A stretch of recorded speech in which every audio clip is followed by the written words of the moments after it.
Hello everyone, मैं Sumit sir study vlogs में आपका स्वागत करता हूं। आज मैं आप लोगों के सामने अरिथमेटिक प्रोग्रेशन के कुछ क्वेश्चंस को लेकर के आया हूं। अरिथमेटिक प्रोग्रेशन, हिंदी में उसे अंकगणितीय श्रृंखला कहते हैं। उसके कुछ क्वेश्चन आपके सामने लाया हूं, जिसमें हमें दिया हुआ सीक्वेंस दिया हुआ होता है और कुछ जैसा बोला है 20th टर्म फाइंड आउट करो या 19th टर्म फाइंड आउट करो, ऐसा हमें क्वेश्चन में दिया होता है। कुछ स्टूडेंट्स हैं जो कन्फ्यूज़ हो जाते हैं कि हमें इसे सॉल्व कैसे करना है। सीक्वेंस दिया हुआ है हमें, मैंने यहाँ क्वेश्चन लिखा हुआ है, सीक्वेंस दिया हुआ है। अब उसमें बोला है कि find the 19th term of the following AP.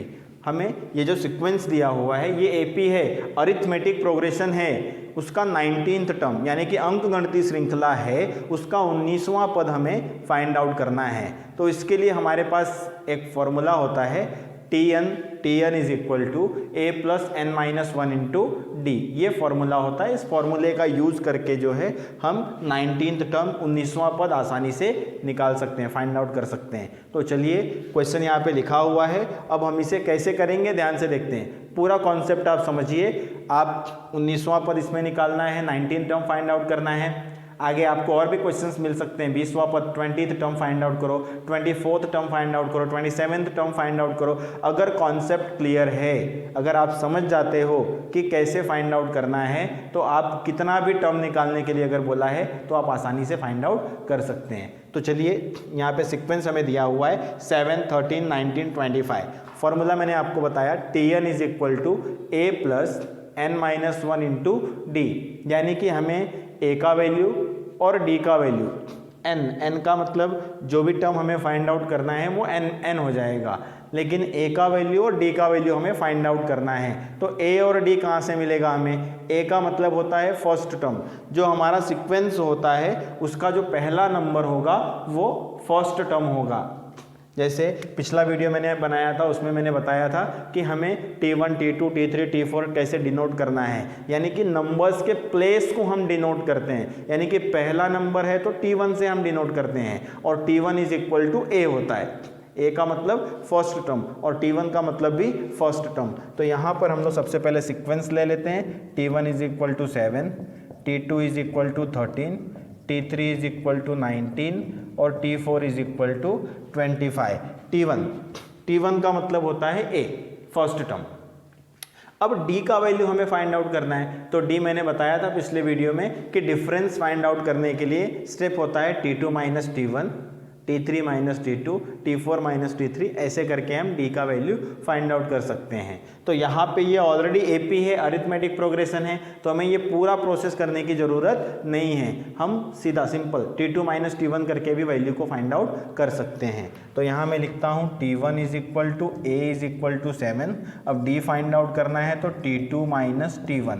T2 का वैल्यू क्या होता है? 13 माइनस T1 का वैल्यू क्या है? 7। तो 13 माइनस 7 हम करेंगे तो कितना मिल जाएगा हमें? 6 मिल जाएगा। यानी कि A का वैल्यू 7 और D का वैल्यू 6 मिल गया हमें।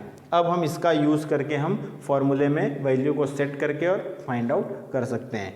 तो 19th टर्म फाइंड आउट करना है, यानी कि T19 हमें फाइंड आउट करना है। तो चलिए, Tn का फॉर्मूला लगाते हैं, a plus n minus 1 into D. Tn n का वैल्यू क्या है हमारे पास? 19। जहाँ n हमें मिलेगा वहाँ हम 19 रिप्लेस करेंगे। a का वैल्यू क्या है? 7 प्लस n का वैल्यू 19, माइनस 1 था, माइनस 1 रख दिया हमने, इंटू d का वैल्यू क्या है हमारे पास? 6। तो d की जगह हम क्या रखेंगे? 6। तो T19 is equal to 7 plus 19 minus 1 करेंगे हम, 18 आ जाएगा। 18 into 6, n minus 1 into d. n minus 1 bracket में है, उसके बाद d है, यानी कि ब्रैकेट के बाद कोई साइन नहीं दिया है, यानी कि वहाँ हिडन मल्टीप्लिकेशन का साइन है। तो हम मल्टीप्लाई का यहाँ पे साइन रख देंगे। अब अगला प्रोसेस क्या है? सबसे पहले हमें मल्टीप्लाई करना होता है। तो 18 6 108। तो T19 इज इक्वल टू हम अगर ऐड करेंगे तो हमें मिलेगा 115। It means the 19th term of the given AP is 115। क्या किया हमने? सबसे पहले जो सीक्वेंस हमें दिया था हमने उसके प्लेस को डिनोट किया। First term, second term, third term, fourth term. First term 7, second term 13, third term 19, fourth term 25। T1 यानी कि जो फर्स्ट टर्म, जो पहला सीक्वेंस का पहला नंबर होता है वो फर्स्ट टर्म, और फर्स्ट टर्म यानी कि T1 इज इक्वल टू ए को भी फर्स्ट टर्म यानी कि ए होता है। T1 और ए दोनों को हम फर्स्ट टर्म लिख सकते हैं। तो T1 और A का वैल्यू हमें क्या मिला, 7 मिला। अब अगला प्रोसेस था कि D का वैल्यू हमें फाइंड आउट करना है। ये ऑलरेडी AP है, हमें कंफर्म नहीं करना है, ये ऑलरेडी दिया हुआ है कि अरिथमेटिक प्रोग्रेशन है, AP है, तो हम D का वैल्यू T2 माइनस T1 रख करके भी निकाल सकते हैं। हमें पूरे प्रोसेस की ज़रूरत नहीं है क्योंकि हमें यहाँ कंफर्म नहीं करना है कि ये AP है या नहीं है। डिफरेंस निकालने के लिए हम सिंपल T2 माइनस T1 यानी कि 13 माइनस 7 इज इक्वल टू 6 करके 6 निकाल दिया। अब 19th टर्म फाइंड आउट करना था यानी कि T19 फाइंड आउट करना है हमें, तो हमें Tn का फॉर्मूला लगाना है। Tn is equal to a plus n minus 1 into d. जहाँ पर जो वैल्यू मांगा है वो वैल्यू हमें केवल रिप्लेस करना है और हमारा वैल्यू निकल जाएगा। क्लियर है? मैं एक क्वेश्चन और आप लोगों के सामने रखता हूँ तो शायद आप अच्छे से उसे समझ सकते। मैंने क्वेश्चन लिख दिया है आपके सामने। अब हम देखते हैं इसका 20th टर्म हमें फाइंड आउट करने के लिए बोला है। क्वेश्चन हमें दिया है, सीक्वेंस दिया है हमें -12 -5 2 9। तो सबसे पहले क्या करना है हमें, first term -12, second term -5, third term 2 and fourth term 9। जो हमें सीक्वेंस दिया था, कौन सा नंबर कौन से पोजीशन पे है वो हमने रख देना है, डिनोट करना है। उसके बाद T1 इज इक्वल टू ए यानी कि जो सीक्वेंस का पहला नंबर होगा वो T1 या फिर ए होगा। डिफरेंस फाइंड आउट करना है, तो डिफरेंस फाइंड आउट करने का फॉर्मूला है T2 माइनस T1 यानी कि T2 क्या दिया है -5, माइनस का साइन है हमने माइनस रखा, T1 का वैल्यू -12 है। अब दो साइन एक साथ नहीं रख सकते इसलिए हम -12 को ब्रैकेट में रखेंगे। चलिए -5, अब दो साइन एक साथ नहीं रख सकते थे इसलिए हमने ब्रैकेट लगाया था, यानी कि ब्रैकेट रख दिया है तो बीच में मल्टीप्लिकेशन का साइन हो गया तो माइनस माइनस प्लस हो जाएगा। अब -5 + 12, -5 माइनस प्लस क्या होगा, माइनस होगा यानी कि सब्ट्रैक्ट होगा, लेकिन साइन किसका आता है, बड़े नंबर का आता है। तो बड़ा नंबर 12 प्लस में है तो प्लस का साइन आ जाएगा, 12 - 5 करेंगे तो 7, यानी कि डी का वैल्यू हमें क्या मिल गया, 7 मिल गया। 20th टर्म फाइंड आउट करना है, मतलब T20 हमें निकालना है। फॉर्मूला Tn का ही रखना है, a + n - 1 into D Tn। 20th term find out करना है मतलब T20। a का वैल्यू हमारे पास क्या है, a का value T1 a -12 plus n का वैल्यू 20 - 1, d का वैल्यू क्या निकाला हमने, 7। तो T20 is equal to -12 plus 20 - 1 19 into 7। तो T20 is equal to -12 plus 19 7 जा 133 होता है। T20 is equal to minus plus minus यानी कि सब्ट्रैक्ट करना है। साइन किसका आता है, बड़े नंबर का आता है। तो बड़ा नंबर 133 प्लस में है तो प्लस का साइन आएगा, लेकिन नंबर सब्ट्रैक्ट होंगे।